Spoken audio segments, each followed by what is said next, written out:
Authorities in the north and south both turned down their request to walk through the Truce village of Panmunjom. Instead, they reached the south by bus along the Gyeongui Railway. The women departed from the border city of Kaesong in the DPRK this morning.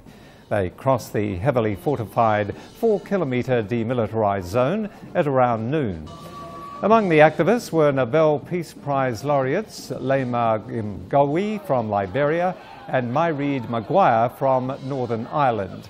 Mairead Maguire is also honorary co-chair of the event, designed to highlight calls for the reunification of Korea.